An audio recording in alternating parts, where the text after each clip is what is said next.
One of the things that I wanted to ask you guys is how you have so successfully entered into a market that to an outsider would already seem to have been saturated. There are lots of diet food companies and food companies, but you have found a new way to do it, right? Yeah, absolutely. And Joe, thanks for having us on. When we started the company 4 years ago, it was with a unique position from day one, and the goal was to provide healthy, systemized nutrition solutions for people in gyms and the general consumer that just wants to improve their overall health. Healthy, systemized nutritional systems. Healthy, systemized nutrition and meal plans. And meal plans. We've evolved now into a business that provides ready-to-eat, delicious, and freshly cooked food that's specific to whatever your goal is. Wow. Whether you want to lose weight, gain muscle, train for a specific sports goal, or whatever other goal you might have. And that would be a different meal plan depending upon which of those goals you have? That's correct. We have a team of dietitians and nutritionists that craft specific meals for customers with specific goals. So they have specific ingredients and macronutrient ratio profiles that are something that's going to help you reach the particular goal you came to us with. You have a wonderful marketing line. You know, I don't know if you spent $1 million to have an ad agency come up with this, or whether, I suspect you guys might have come up with it yourself, or you and your team. Feed the champion in you. Who came up with that? I love that line. I mean, whose idea was that? How's that work? Yeah, it was actually internal. We have a really amazing marketing team at the business. We grew from a very small company with just Joe, myself, our partner Joe's brother, who runs sales for the business, and grew slowly over the past 4.5 years now. So over time, we built a really great team of passionate individuals, experts in their respective fields from a variety of different agency backgrounds and so forth, and have taken the time to really refine the messaging and position ourselves as an aspirational brand in the food space. Right, because that says healthy food, I'm athletic. There's just I don't know, you know what, it's a lot better than Breakfast of Champions now that I think about it, because that's about them. Yeah. Feed the champion in you is about you. That's right, and we really started feeding high-end athletes. So we fed athletes in the NBA, in the NFL, a lot of high-end national CrossFit athletes, some of the people that are considered the fittest people on the planet, people on the U.S. gymnastics team. A variety of high-end athletes is really why we started the business. But then we realized there's everyday people who have goals, whether they be sports nutrition goals or just weight management, weight loss goals, and we wanted to help them too, and help people find the champion in all of us. Now, how do you find customers, or do they find you, or how are you growing it so fast to make the Inc. list? Yeah, so you'd be surprised, although there are a lot of companies in the food space, right. We really are specialized in helping people with their specific personal goals. So with that, we started in gyms specifically. We have a very loyal following of people who are working out to try and improve their overall health. And because of that, coupled with the quality of the food that we're delivering and the huge variety that we have, we've continued to build up that market share. So we're not competing per se with all other food delivery companies, nor do we find competition in local restaurants, because we've remained, very true, honed, and focused to that specific market. I read that you deliver to gyms. We do. That's different. Yeah. That's another different aspect, right? It definitely is. Daily, you deliver to the gym and they put it in the refrigerator, or what? How does that work? So it's actually twice weekly. Right. So you get your beginning of week meals at the beginning of the week. You pick it up after your workout. And then you get your Thursday, Friday, and potentially Saturday meals at the middle of the week. Is that the only way customers can get their meals from you, or do you have other ways? Yeah, so now we actually ship nationwide. So in most of our major metropolitan areas, we have courier partners that do home delivery, or we have a partnership with FedEx, and it's a great insulated cooler box that we can ship anywhere in the country to any consumer that wants to eat our product. Boy, how much work did it take to set that up? Quite a lot, yeah. What was the biggest obstacle in being able to do that? You know, for us, we wanted to make sure we had smart growth.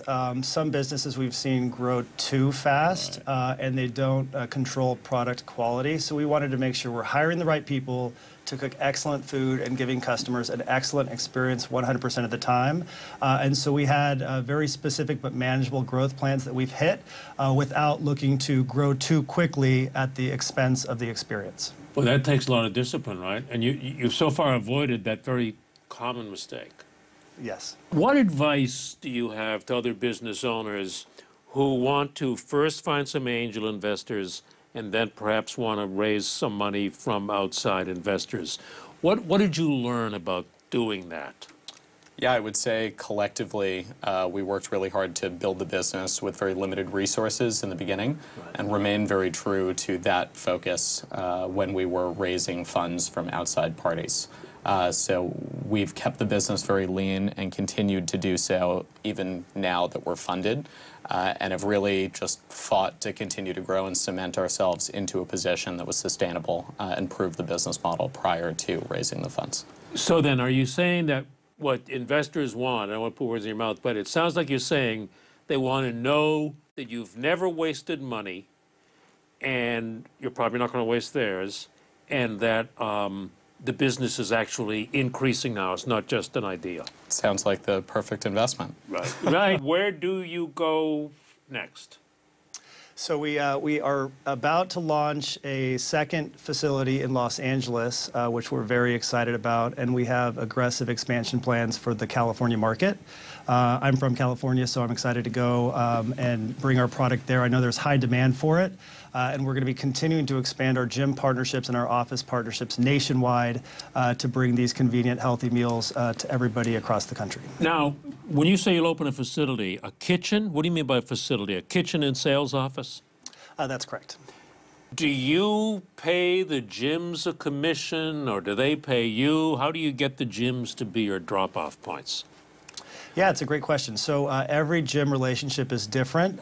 There is an incentive for the gym owners or trainers in the gyms to help push our product.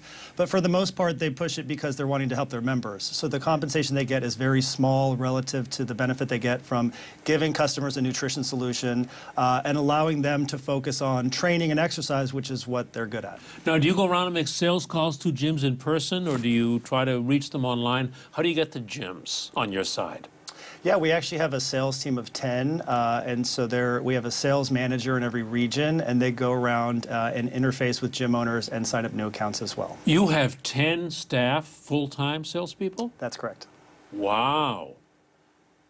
A lot of companies use sales, independent salespeople, sales reps. And while some are good, I never hear very good results on that. So that may be another mistake you're trying not to make. I mean, you're investing a lot in salespeople, humans, to go gym to gym. Yeah, for us, the messaging is extremely important, of course, and there's a lot of information to convey, both on the nutrition side, on the value proposition side of the meals, the delivery, and the program itself. Second to that, the relationship with all of our pickup locations, as well as ultimately the consumer, is something that we hold, very highly. So having our own salespeople be interfacing with those end users is extremely important. How many employees do you have now? We're just short of 300, so we're growing very quickly, and we have a really amazing large team now. We started with 5, so the family has certainly grown very quickly. Started with 5, how long ago? That was in 2013.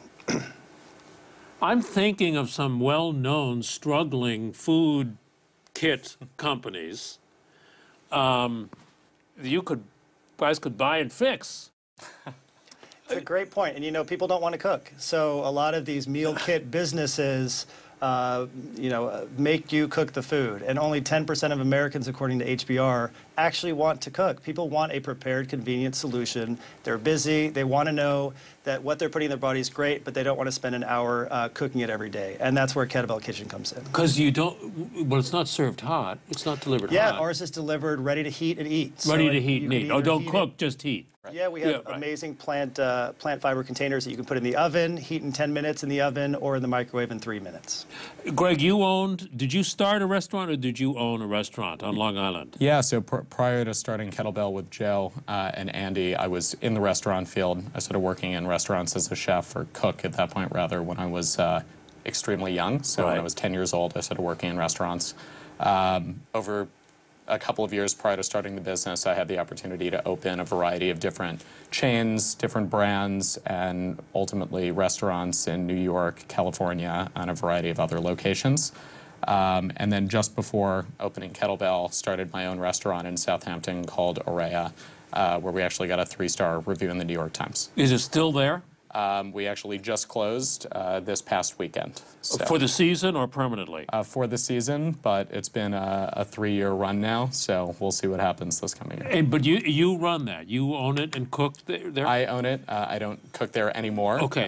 But yes, in the early days and when we got our excellent review in the Times, I was cooking in the kitchen. So what I want to get at is, what did your previous experience, especially running your own restaurant, teach you that helps you in Kettlebell? Yeah, ultimately, so besides being a chef and working from a variety of different types of businesses in the culinary industry, from manufacturing, large-scale production, through fine dining and fast casual, I guess the largest takeaway that applied to Kettlebell was ensuring quality and consistency regardless of volume, and secondly, taking care of customers and making sure that their experience is the penultimate goal and is flawless every single time. You said the mouthful. And consistency is where a lot of people... Consistency of food and guest experience. Right, right. And the consistency is the real issue for a lot of food companies that try to expand, right? Absolutely. And the volumes that we're producing at now is very different than the restaurant background that I came from.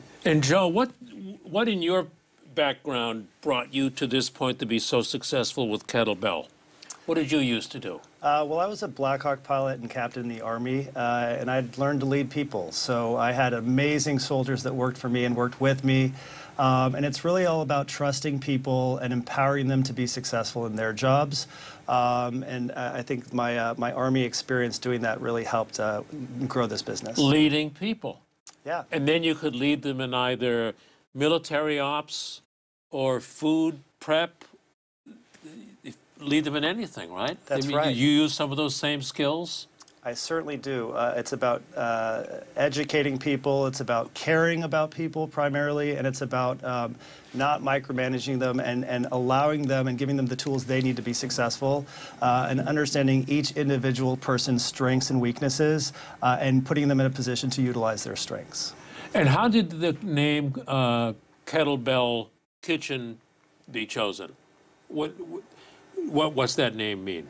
Yeah, so a kettlebell is a fantastic piece of equipment that's been used for hundreds of years, and it's like that reliable arsenal in your toolkit when you're at the gym. It's the barbell. Is that It's similar to a barbell, but it's round shaped and it's got a handle on the top, and it's fantastic for core work and other strength training. Right. And we thought that that sort of symbolized what we're building here, something that you can rely on as part of your toolkit to be successful with your nutrition.